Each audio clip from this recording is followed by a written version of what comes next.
Hey there. Are you thinking about going into international markets and you've just been thinking, well, how do I actually get my stuff across the border? It's this kind of like thought that it's, scary, like mounted police that are going to come to your door because you dared send products into their country. Well, good news is I've got Pearl Ausch here with me, who is from First Choice Shipping. She's an absolute expert in international shipping. So very pleased to have Pearl here. So Pearl, hello. Thanks for being on Maximizing E-commerce today. Hey, Kevin, thanks for having me. Excited to be here and share some golden nuggets, as my friend Chad says, Chad from Bada, with your group. So let's see what we could do to help people here. All right, good deal. All right, so just so everyone understands your background, tell me a little bit about First Choice Shipping. Are you guys, focusing on international shipments, or you do kind of like a little bit of everything? Like what's the background at First Choice, just so we kind of understand your knowledge base? Sure. So basically, our niche is for Amazon sellers that are looking to ship anywhere that Amazon themselves are not going to help them ship to, especially the Amazon marketplaces. For example, shipping into Amazon UK or Amazon Canada, importing from China into Amazon USA. So right now, if you're going on to, let's say, Amazon in the US, you're able to purchase shipping services directly from them. Obviously, they Mm-hmm. have the most amazing rates, being the tremendous volume that they do. Mm-hmm. But when it comes to international shipping, for example, you want to expand into Amazon Canada, they do not give you any shipping options because they don't want to get involved with anything having to do with customs or any government regulations in that country that you're shipping into. So they don't want to be attached to anything having to do with your shipment. So when it comes to shipping, you're basically creating your work order in Seller Central, just like you do in the US, for example. But when it comes to shipping, they're going to ask you to enter the details on how you're actually shipping the goods. So this is where our niche is. Our niche is to help you get those goods into the international marketplace. There are many different regulations or rules that Amazon has and customs has when it comes to shipping into Amazon's FBA centers internationally, like Canada or the UK. Mm-hmm. So this is what we specialize in. We make sure to have all those rules and regulations in one place, which is our shipping portal. So you're able to create the shipment on our portal, and we're going to make sure many of the different rules that Amazon has will be automated through our system, and you're going to be able to take advantage of our incredibly low rates with carriers like DHL or UPS or FedEx, being that we do so much volume, especially with Amazon. The same way you're getting those really low rates with Amazon in the US, you would be getting those low rates with us when it comes to the international marketplace. So yeah, that's basically what we do. And for the larger shipments, we do air freight too. So like going directly to the airlines or the ocean freight, pretty much anything having to do with Amazon is what we're able to help you with. I would say 90% of our clients are Amazon sellers. That's great. So basically, you guys have expertise in selling internationally on Amazon, basically getting it across the border. Because I think that's one of the things that people get nervous about is, it's one thing when you're going across state lines, you're shipping it to North Carolina, but then, you also have customers in Ohio, that's no big deal. But then when you're shipping it to another country, that's where people Yeah, start getting a little bit more nervous. So tell yeah, me what absolutely. happens at the border. So like, let's just use Canada as an example. So when a truck gets to the border, what happens to the goods that are in there? Okay, so when it gets to the border, customs is going to obviously look at your paperwork. So there's an additional document that you need to include with your shipment aside from the shipping label, and it's something called a commercial invoice. Mm-hmm. So the commercial invoice is like a document that pretty much, when you go to the grocery, you get a receipt and it tells you how much you paid for it. Same idea with this invoice. It's basically going to clearly state what you're shipping, what the value of your goods are, where it's shipping from, where it's shipping to, and there will also be a section that you will have to put in the payment terms. When it comes to customs, they call it Incoterms. So Mm-hmm. in these terms, there's hundreds of terms. Some examples, there's DDP, DAP, CIF, EX, X works, FOB, Mm-hmm. some terms that people would be familiar with when they're shipping from China. So what customs is looking for is to see who's actually going to be paying for the shipping and who is going to be paying for the taxes. Now, when they see that it's going to Amazon and you put in an Incoterm, basically my payment term, that it's going to be built to Amazon, which the term a lot of people make a mistake with, it's called DDU, David Umbrella, which basically stands for Delivery Duties Unpaid. So when customs sees that, they are absolutely not going to be able to deliver it into Amazon. And if it's somebody that's, not very well trained at customs and will go ahead and try to deliver it to Amazon this way, they'll refuse it. So this is a very big mistake that we see a lot of sellers are doing, that they're not properly indicating on the invoice that they themselves are going to be paying for the taxes, because this is one of the reasons why Amazon doesn't provide shipping. They want to make sure that you, the seller, you, the shipper, are going to pay for all fees attached to the shipment. So the term that you would have to make sure to use would be DDP, David Paul, which is Delivery Duties Paid. Or there's other terms, DAP, which would already include the freight cost as well in the price. But definitely make sure you're using an Incoterm. The most popular one would be DDP. So Amazon will go ahead and accept your shipment. Another thing, if we're focusing on, let's say, Amazon Canada, you must make sure that you're registered with something called a non-resident ID number, or NRI in short. If you don't have that, which basically, to give an idea what it means, is it's like a tax ID number in the USA. It's not an actual tax ID number for Canada, but just to give people a little bit of an understanding what it is, that's the way you could relate to what it is. What this number will do is it will have you be registered as a company in Canada.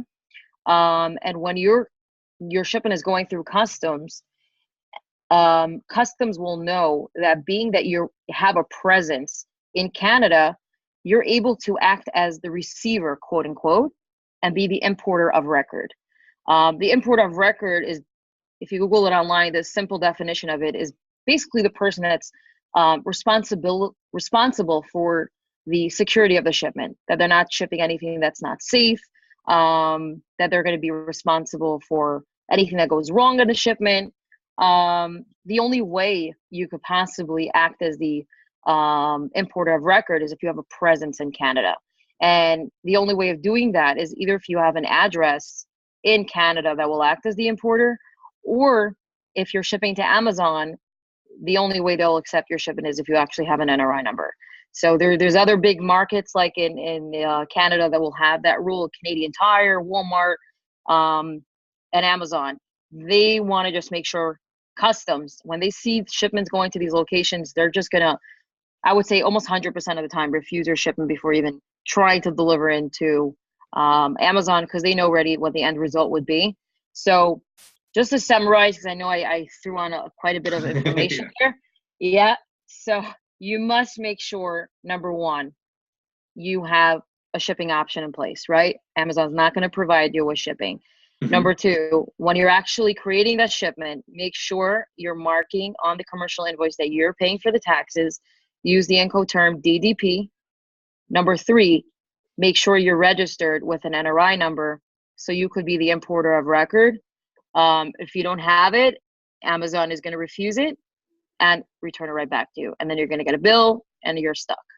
Gotcha. So just to recap, you went into a lot of good detail there. So if it's going across the border, customs on the Canadian side, correct, is checking to see what's coming in their country, because they're more concerned about what's going into their country than the U.S. is necessarily what's going out. Although the U.S., do they ever check shipments? Very true. So they're not as stringent, especially with Health Canada. We're talking about health and beauty stuff. Then you're really going to have to be very descriptive with Canadian customs, or at least make sure you have approval before shipping it out. Even just to give an example, like electronics. If you're just going to write electronics, most of the time customs will come back and say, give me a description. What do you mean by electronics? Are these speakers? Are these Bluetooth devices? Right. You can be very general, and you're right. When it comes into the U.S., they're much less stringent on these rules. Gotcha. And I mean more from the standpoint of the US isn't so much worried about what leaves the country. Because at this point, like if Oh, let's say absolutely. you're sending it Yeah. from, I should probably clarify, if you're sending it from, let's say, your office or your warehouse in Idaho, and you're sending it across the border to British Columbia, um, Yep.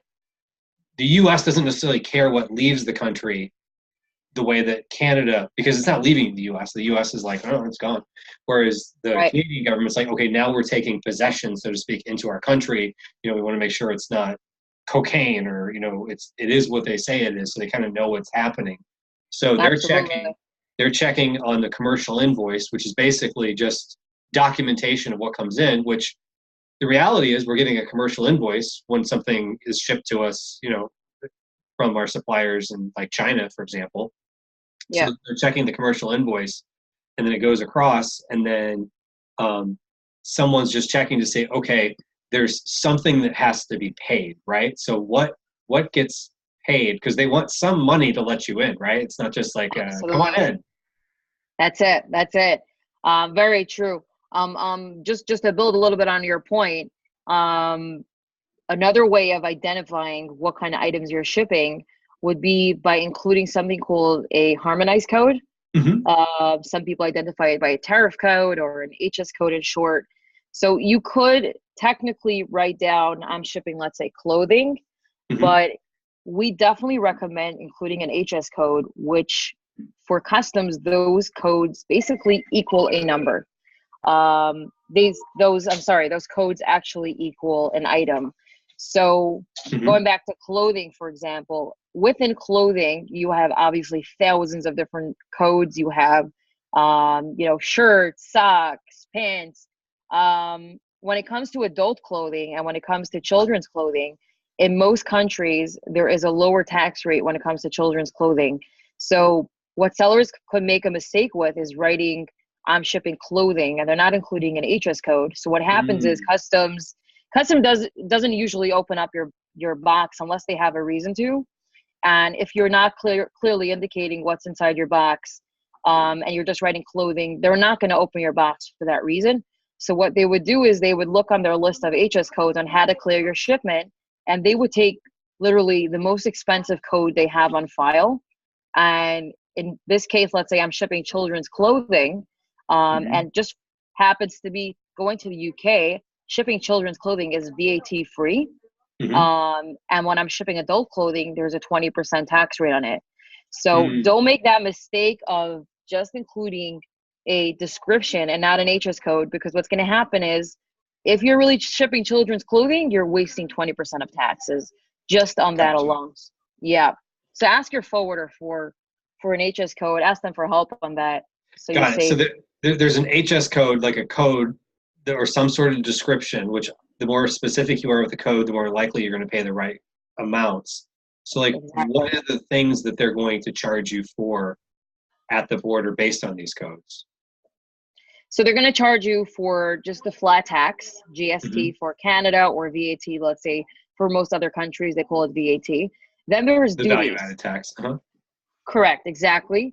And then there's duties, which is an additional tax that some products do have, some don't. In Canada, it depends a lot on the province that it's going to, or state as we call it in the Hmm. US. So every province has its own duty rate or tax rate. So it's definitely important to look up the taxes before shipping out so you know exactly what your costs are. So you don't actually have your shipment delivered there and afterwards you're realizing, oh, there's no money to be made here. So do the research beforehand. We actually do have a free duty calculator on our site, so sellers could use that. Oh, Normally, nice. it's like, oh, yeah, it's normally around $50 a month to have a subscription for this service. It works with Pitney Bowes, so Hmm. we integrated our site with that, so people really have help on that. So absolutely, duties would vary according to the province where you're shipping it to. Got it. So there's some kind of duties, some kind of um, GST or GST. Yeah. VAT, some sort of value added tax, which we don't have any sort of value added tax, or GST is basically a value added tax. We don't have anything like that in the US. So Right. they do you get a bill from the Canadian government, or do they expect payment as the goods are coming across the border? So you get a bill. You get a bill like usually a week or two after your shipment is delivered. And that would come from your customs broker. We generally work with UPS as our Mhm. customs clearance agent. They happen to be cheaper in most cases for clearance fees, as well as they're just really smooth. Okay, Once you're set up, you're good. gotcha. So just for the sake of those who are not familiar, what is a customs broker? Oh, sure. Good question. So a customs broker is the person that will clear your shipment out from customs. So Hmm. you need someone that's licensed to do that. So what they'll do is they'll be the ones taking a look at your commercial invoice and then filing it with the government of whichever country it's being forwarded into. And then once they get the clearance that it's actually cleared, that's Hmm. when your trucker or carrier continue moving and get your shipment to its final delivery location. Now, my understanding of a customs broker too, at the same time too, like they're actually the ones paying the toll, so to speak, for you at the border, or it's going on some account and then they bill you, as opposed to you getting a bill from like the Canadian or um, UK government, for example. Yeah, that's true. That's true. So that's helpful because otherwise you'd have to like go show up and like pull out Canadian cash or something at the border, Right? which would be no fun. So By the okay. way, once you're talking about Canadian dollars, you should definitely let your audience know about currency exchange services. Hmm. Because it's so interesting that so many sellers don't even know about this. But when you're bringing back your money from Amazon internationally, it's going to be in the currency of whatever you sold it in. If you're selling it in Canada, for example, you're getting Hmm. Canadian dollars, bringing it back to USD, Amazon charges you actually 4 to 5% off that Mm. transaction of converting it. Versus if you use services, we used to be partnered with World First just a couple weeks ago until they made their announcement that they actually closed. But Right. there's companies like Payoneer that will actually bring back your money from Amazon at only 2% versus 4 to 5%, and it's a free service. So people should know about that because there are so many people that don't realize they're working on these small, tiny margins that this can make a world of a difference. Oh yeah, a percent or two So is a big thing. yeah, for sure. Just want to make sure I'm adding that in here. No, no, no. You're adding lots of good golden nuggets here. So let's summarize this. So Excellent. when you're sending your goods across the border, um, Amazon's not going to do what you're used to doing, where you just go into Seller Central, create the shipment, and then you just print out the labels and bada boom, bada bing, you're all set. So Right. you're going to get like a label, and then you put that label from Amazon, but it's nothing to do with shipping. So if you try to give it Right. to UPS, they're going to laugh at you.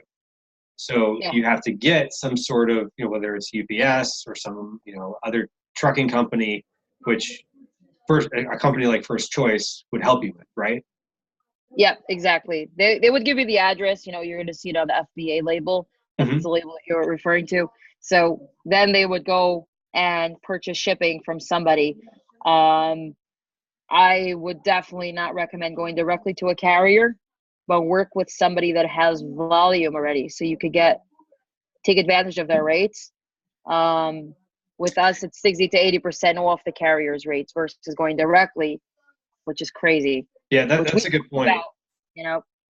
because it's the same thing as like if you were to like try to like price out shipping from like UPS from like China to the US, you're not going to have as favorable rates um, as like a freight forwarder or even your factory would, because they all do Exactly. more shipments.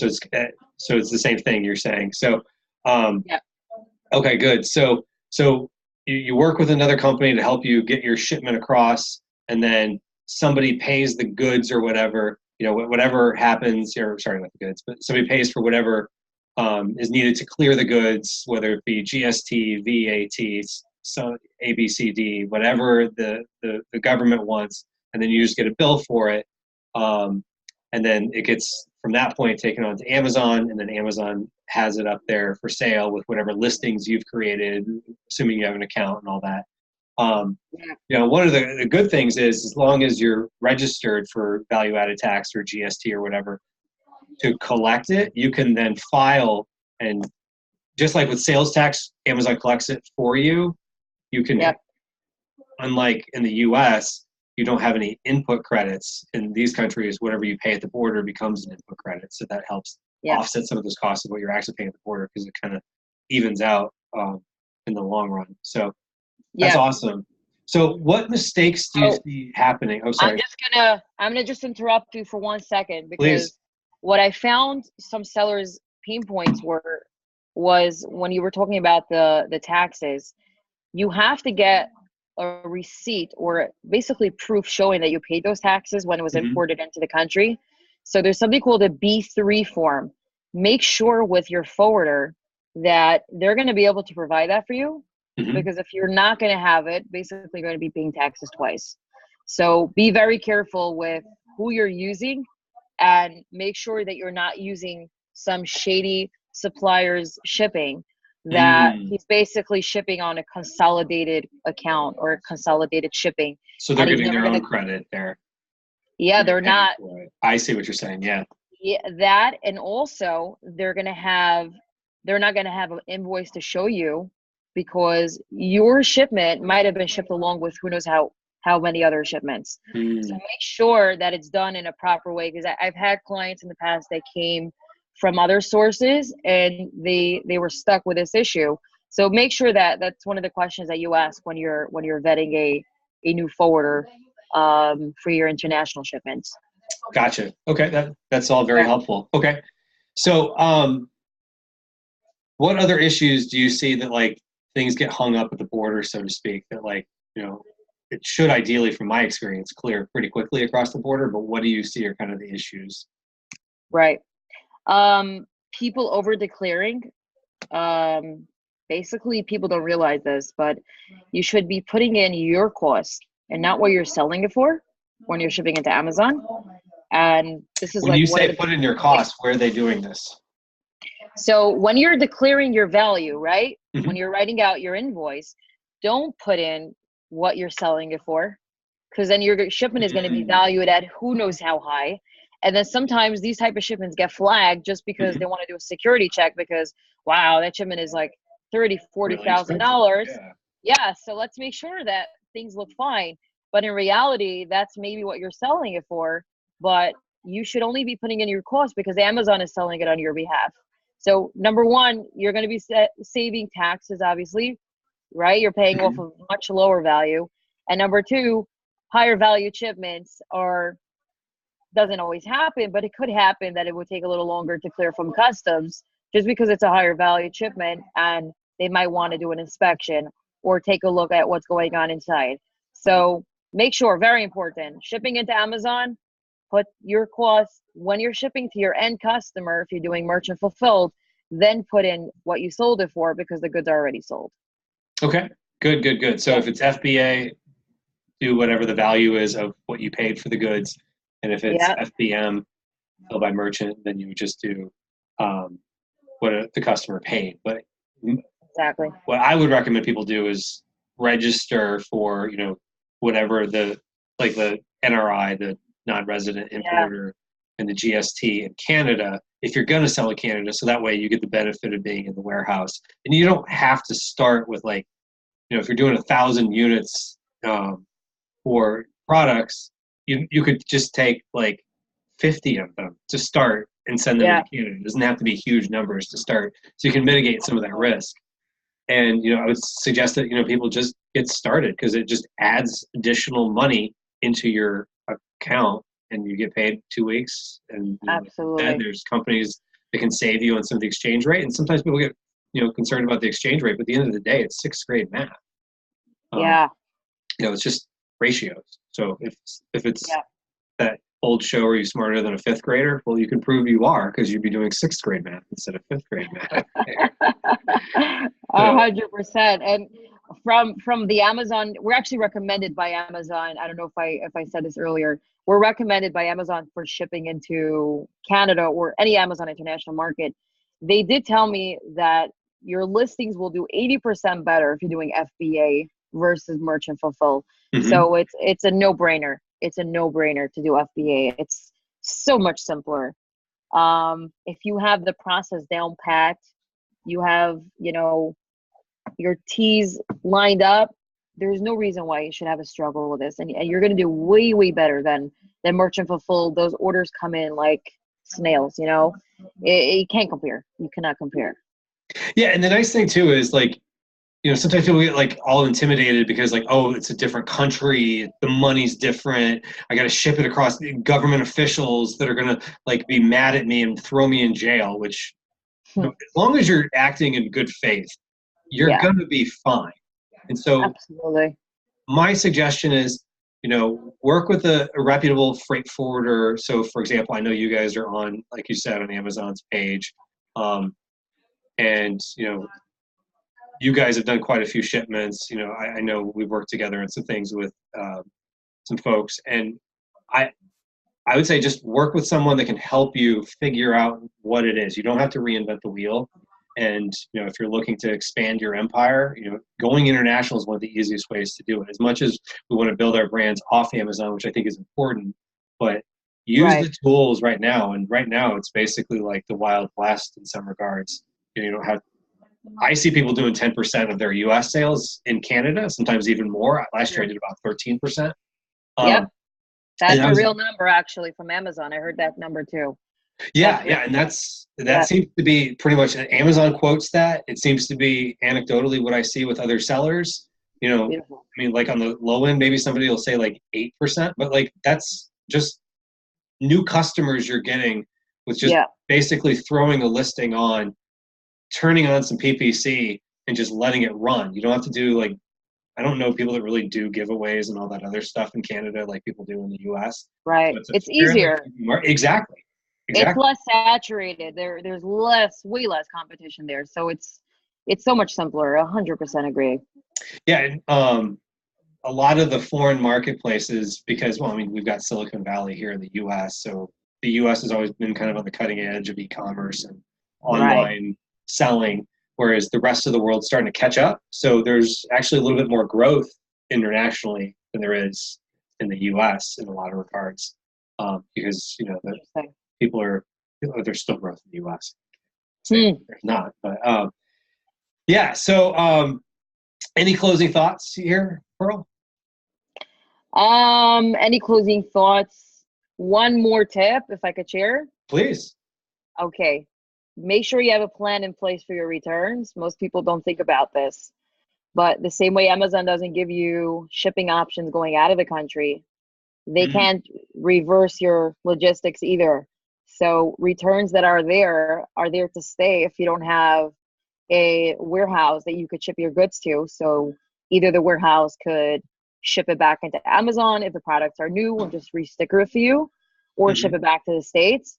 The only option they're basically going to give you, since you're not, you don't have a domestic address there, would be to dispose your product, which, for most sellers, that's something that they definitely don't want to do. So we do actually have a warehouse in Canada, so you could ship your goods there too. Any returns, that any removal orders, unfulfillables, you could ship it there, and then we could handle it according to what you need to do. So definitely make sure you have a returns option when you're starting out. Yeah, that's a good point. I'd have to do the math on that. I've always just let them dispose it and just kind of eat it into my cost. But you know, I'd have to look and see is that could I save some of these that Right. because and that's probably something I should even do in the U.S. because even the ones I have them shipped back to me, I'm like I don't even bother looking at them. I just kind of the cost. But that adds up over time. So that's a A hundred that's a very percent. valid point. So Yeah. Yeah. and if that's Yeah. something you can offload to someone else, it's more time you could spend, you know, on things in your business and then save some money for yourself there. So yeah, that's a good golden nugget, as they say. So Yes. um, if somebody wanted to get a hold of you, they had any additional questions, um, how would they do that? So they could just email me directly. My email is P for Peter, A for Apple, at firstchoiceship.com. Or And they I'll could link to that down below and in the show notes. Beautiful, thank you. Yeah, so it would be, me and my team would absolutely be happy to help any sellers get onboarded.